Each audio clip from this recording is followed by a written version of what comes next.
Hello everyone, कैसे हैं आप सभी लोग। आई होप आप लोग अच्छे ही होंगे। गुड मॉर्निंग सभी को, welcome to my new vlog. और कल मैंने कोई भी व्लॉग अपलोड नहीं किया था क्योंकि मेरी तबीयत नहीं ठीक थी। और हम लोग बुला रहे हैं आगे, बैठो।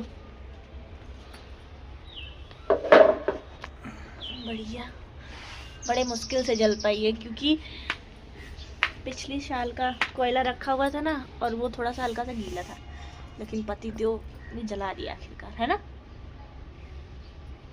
इसमें अगर अमरूद भूजे तो अच्छा ही है। शकरकंद शकरकंद शकरकंद कहाँ रखी है, अमरूद। शकरकंद है। और मौसम तो बहुत ज़्यादा ख़राब है, बिल्कुल भी धूप नहीं निकली। इनको देखो, मैं तो नहा भी चुकी तो नहाए भी नहीं आज है। सर्दी होती है ना तो आदमियों की बल्ले बल्ले रहती है। अच्छा, नहाओ ही मत, बस कुछ खाना पीना सब वैसे ही चलता रहता है, बस नहाना बंद हो जाता है। पता नहीं ऐसा क्यों। बहुत देर तक मैं पतिदेव को परेशान करती रही। इसके बाद मैंने भाभी को बुला लिया। मैंने कहा भाभी आ जाओ आप भी ऊपर, हाथ सेक लो आके, क्योंकि मौसम सच में बहुत ज़्यादा ख़राब था। और बाबू गया था ट्यूशन पढ़ने, तभी भाभी नहीं आ रही थी ऊपर। तो बाबू को लेने जाना पड़ता है ट्यूशन की जगह पे, तो उसको ले करके आई। इसके बाद उसको भी ऊपर बुला के लाएंगी, चलो हाथ सेक लो आ करके। ये 2 मिनट बैठता ही नहीं है, इसको मतलब ये समझ लो सर्दी नहीं लगती, जैसे ऐसे ही घूमता रहता है। तो वही इसको बैठा लेते कि बैठ के थोड़ी देर हाथ सेक लो, लेकिन शैतानी किए ही जा रहा था। और हम लोगों को डर लग रहा था क्योंकि आग का तसला रखा हुआ था बीच में, और कोयले की आग है, कहीं धोखे से जल जला ना जाए, लेकिन मानता ही नहीं है। तो हम लोगों के पास एग ट्रे रखा हुआ था, तो हमने कहा उसी पे बैठ जा। तो इतना शैतानी करता है ना, पूछो मत। और भाभी कह रही थी कि आज श्रद्धा खाना ऊपर ही खाएंगे, तो कुछ अच्छा सा बनाओ। तो बनाना क्या, मैंने सुबह सरसों का साग कट करके रखा हुआ था, और सोचा था कि सरसों का साग बनाऊंगी, दाल चावल रोटी पूरा खाना बनाऊंगी। और 12-1 वैसे ही बज गया था, तो भाभी बोली कि बनाओ जल्दी से तो फिर खाएं। मुझे लगा कि ऐसे ही बोल रही हैं, लेकिन वो सच में उनका मन था आज थोड़ा सा सिंपल खाना खाने का। तो मैंने फिर फटाफट से दाल चढ़ा दिया था पहले ही, और एक तरफ चावल चढ़ा दिया था, सरसों का साग भी छोंक दिया था। और मैं बताऊँ आपको, इतने जब जल्दबाजी में काम करो ना कुछ गड़बड़ ज़रूर होती है। और मुझसे कुकर का जो ऊपर वाला ढक्कन होता है ना, वो इतनी तेज़ से नीचे गिर गया कि उसकी सीटी और उसका जो स्क्रू होता है सब कुछ गिर गया। बड़ी मुश्किल में ढूंढने से मिला, और फिर मैं बहुत देर तक लगाती रही, लेकिन मुझसे लग ही नहीं रहा था। इतनी गुस्सा आ रही थी, मुझे लगा थोड़ा सा लग जाए तो इसको रख दूँ, वरना फिर स्क्रू अगर इधर उधर हो गया तो फिर पूरा ख़राब, फिर उसको वापस ले जाना पड़ेगा मार्केट। नहीं बना मुझसे, तो नहीं बना, तो फिर मैंने उसको ऐसे ही उठा के रख दिया। मैंने कहा पति देव जब उठेंगे तभी उनसे बोलूँगी, वो बना के देंगे, क्योंकि वो सो रहे थे तो मैं उनको डिस्टर्ब नहीं करना चाह रही थी। फिर नहीं बना, बार बार गिर जा रहा था मेरे हाथ से, तो मैंने उसको ऐसे ही उठा के रख दिया। और एक तरफ सरसों का साग बन रहा था, दूसरी तरफ चावल। सरसों का साग किसको किसको पसंद है कमेंट में बताना, मुझे बहुत पसंद है सरसों का साग। मुझे मक्के की रोटी बहुत पसंद है, लेकिन मुझे बनानी नहीं आती मक्के की रोटी। तो लेकिन मैंने इसके साथ बनाई थी प्लेन ऐसे गेहूं की रोटी। और दाल भी पक गई थी, तो मैंने सोचा दाल को भी साथ में फ्राई कर लेते हैं। तो उसी के लिए मैंने सब कुछ काट पीट पहले से रख लिया था। जब पूरी तैयारी होती है ना, तो खाना बनाने में बिल्कुल भी टाइम नहीं लगता। और कढ़ाई में मैंने ऑयल ज़्यादा डाल दिया था, छौंकने में ज़्यादा ऑयल नहीं लगता है, तो इसलिए मैंने उसको थोड़ा सा वापस निकाला। और इसके बाद से फटाफट से छौंकना स्टार्ट किया। पहले मैंने जीरा डाला, हींग डाला, और प्याज कट करके रखा था, एक तरफ फ्राई होने दिया। तब तक दूसरी तरफ साग जब तक अच्छे से एकदम भुंजिया ना हो जाए, कुरकुरा ना हो जाए, तब तक खाने में टेस्ट नहीं आता है।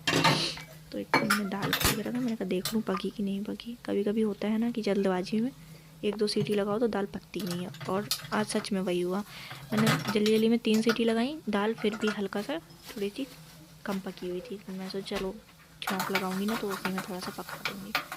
वो सब किया, और मैंने जब तक पतिदेव को आवाज़ दी तो वो भी उठ गए, बोले कि खाना रेडी हो गया हो तो लो खा ही लूँ।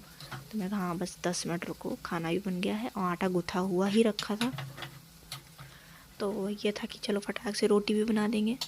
और जल्दी जल्दी पूरा खाना रेडी हो गया, दाल चावल सरसों का साग, और मैंने रोटी सेकी। हमने, भाभी ने और बउआ ने, पतिदेव ने, सभी लोगों ने मिल के वहीं आग के पास बैठ के आराम से खाना खाया, क्योंकि जब सब लोग खाते हैं ना खाना तो अच्छा लगता है। और आप मानोगे नहीं, पूरा सुबह से हम लोग परेशान थे, ठंड जैसे ही खाना खाने का इतनी तेज़ धूप निकल आई, इतना अच्छा लग रहा था। पूरा हम लोगों ने धूप में बैठ के आराम से खाना खाया सभी लोगों ने मिल के। और इसके बाद मैंने इतना सारा पूरा किचन में फैलौना फैला था, उसको सब साफ़ किया। तो काम करो ना तो फैल ही जाता है सब कुछ, फिर लगता है कि जब पूरा काम हो जाएगा तभी फिर साफ़ सफाई करेंगे। तो और मेरा क्या रहता है ना, पहले काम कर लेती हूँ, इसके बाद सोचती हूँ कि लाओ लगे लगा बर्तन भी धो लूँ। तो पति जो गुस्सा होने लगे कि नहीं पहले खाना खा लो सब लोग साथ में, इसके बाद अपना धुलती रहना। तो मेरा ये रहता है ना, खाना खा लो फिर मन नहीं करता है धुलने का, लगा करता कि अब रेस्ट करो, पेट भर जाता है। लेकिन फिर भी सब लोगों के साथ खाना खाने के बाद फिर मैंने पूरे बर्तन साफ़ किए, कपड़े नहाए थे तो वो भी नहीं फैलाए थे, वो सारे फैलाए बालकनी में। और इसके बाद फिर भाभी बोली कि अभी आ रहे हैं नीचे से और चलेंगे छत पे। तो मैंने पूरा सब साफ़ सफाई किया, साफ़ सफाई करके रूम भी पूरा सेट किया। और इसके बाद चली गई थोड़ी देर के लिए छत पे, क्योंकि धूप लेना बहुत ज़्यादा ज़रूरी है। और मैंने आज ना धूप में ब्लैंकेट भी डालना था, क्योंकि जब सर्दियों में ना नम नम हो जाते हैं थोड़े, तो वो गर्माते नहीं हैं। तो मैं सोचा निकली है धूप तो क्यों ना ब्लैंकेट भी डाल देते हैं, थोड़ी देर, घंटा 2 घंटा तो बैठेंगे ही धूप में। थोड़ी देर के लिए ब्लैंकेट डाल दिया था, आ करके बैठ गई थी। भाभी तो यहाँ पहले से ही, भाभी को देखो यहाँ के धूप में कितनी आराम से तो बच्ची निकल गई, बढ़िया लग रही है? पता बहुत जरूरी है धूप शरीर में। अच्छी लग रही धूप, सर दर्द हो रहा।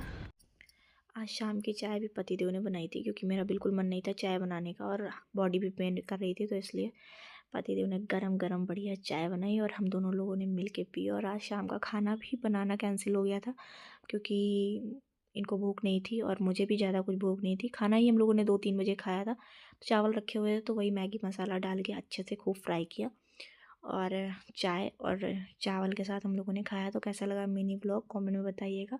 चैनल को सब्सक्राइब कर लीजिएगा और लाइक शेयर कमेंट ज़रूर करिएगा। मिलते हैं नेक्स्ट मिनी ब्लॉग में, तब तक के लिए बाय बाय।